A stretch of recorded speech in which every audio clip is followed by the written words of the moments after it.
Here we go. We're on the last lap. Okay, Harrison, please.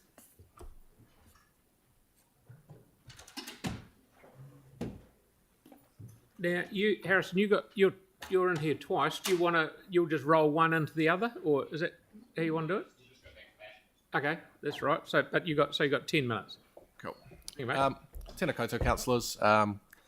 I hope you had a wonderful break and you're all feeling refreshed. So I have all of your attention. I'm here on behalf of Great Ōtautahi tonight. I've used my slot and their slot for this to do a reasonably good job of our full submission. So shall we start from the top? Overall, we believe that the balance of this LTP is not right. This comes from a pretty thorough look through and the realization that investment is not being prioritised where it should be in this long-term plan. There is just the sheer volume of capital that's being cut and reallocated is going to set important projects back by years, if not decades, in some instances. It'll have knock-on effects. It will severely impact the availability of delivery on some of these major projects, and by extension, the benefits of these projects will be pushed back as well. If we start with probably the elephant that you've heard the most about in the room tonight is climate mitigation. From a business perspective, we know that GNS said that there was approximately $3.2 billion worth of council property, another $14 billion of private property in areas expected to face sea level rise and persistent flooding in the city over the next 20 to 30 years. $3.2 billion is a lot of money to pull out of nowhere. So we're just really concerned that there's not much been set aside to even mitigate that risk slightly for future ratepayers and residents. And not that we suggest that the council should entirely be responsible for shifting $14 billion of private assets, but 3.2 will still remain on your charts as a pretty significant number to move. It's kind of ironic that the programs that are being cut in active transport are the ones that stand to benefit this council the most in terms of long-term infrastructure, payment and return. Almost the entirety of the local cycle network and cycle connector programs were shaved from this, and almost every major cycle route has been pushed back by at least a year to, in some instances, they've been put on hold entirely. For a city that prides itself, and I note behind Mr. Mayor, you have Christchurch as the top cycling town in 2017. Who put that there? Who put that there? I wonder.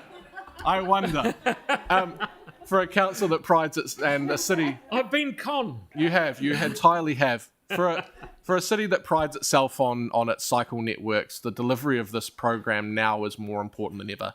We have half of a network. We have half of the infrastructure in place, and we've spent a damn good lot of capital getting it there. We've spent enough capital to get it there in the way that it is now, and the concept that we would defer or push off spending the rest of that capital now, when we know construction costs will increase and inflation will increase, and that demand is also increasing for this infrastructure, it seems a little bit mismatched with the reality going forward. It's these kind of amenities that will promote better transport, but it's also these kind of amenities that will enable and unlock local density and local the ability for people to live, shop and work in their local areas and not have to rely on a wider kind of travelling across the city work kind of mode. This goes hand in hand with the kind of persistent desire to cut rates. And whilst we don't necessarily expect that this council will invest above and beyond and put pet projects across the board, we do expect that there is a degree of investment maintained, regardless of the number that sits next to it. Because at the end of the day, it's about delivery rather than about necessarily the cost. The cost is, while important, the cost is something that council can share the burden of through increased revenue on dividends and taking on more long-term debt.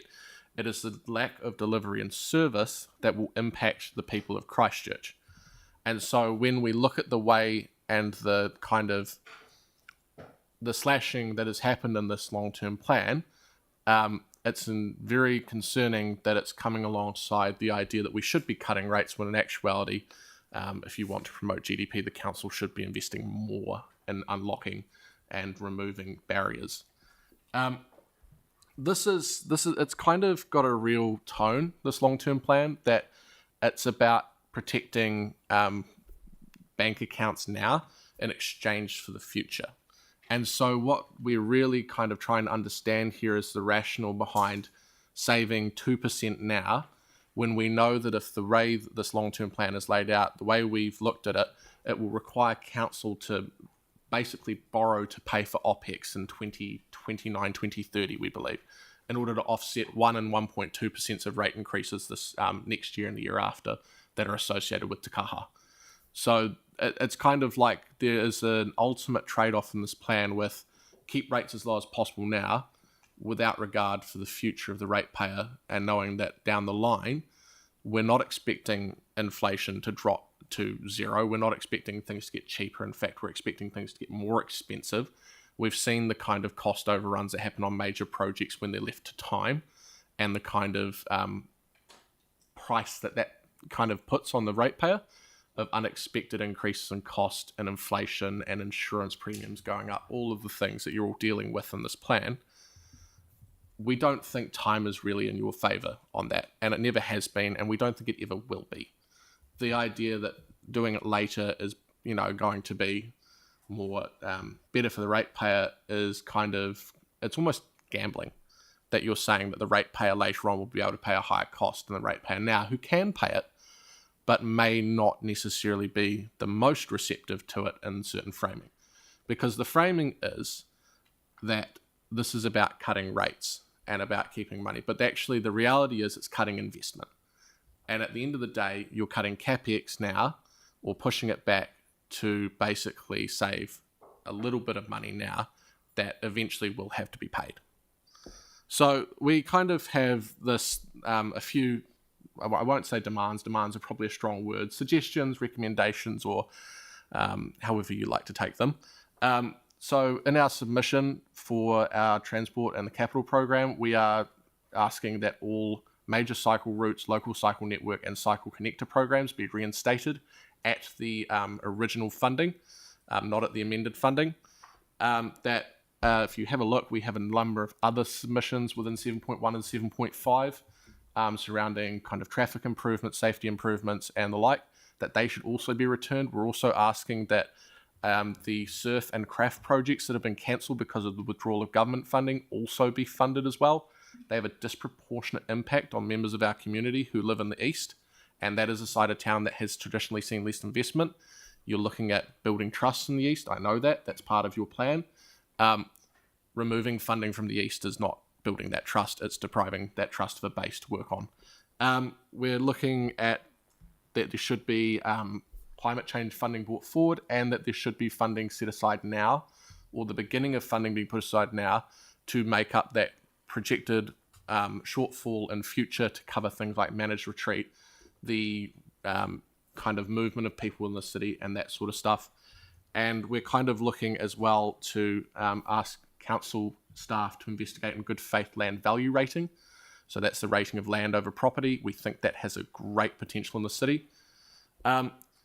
And I think finally we'll just touch on just quickly Hagley Park, the parking fees. If that's going to be instated, please make sure that there is accessible parking available, and that it is that it's not just going to shut people who have accessibility needs out of the centre of the city. It's about managing the demand for that parking, not necessarily making that parking paid so that it kind of does other things.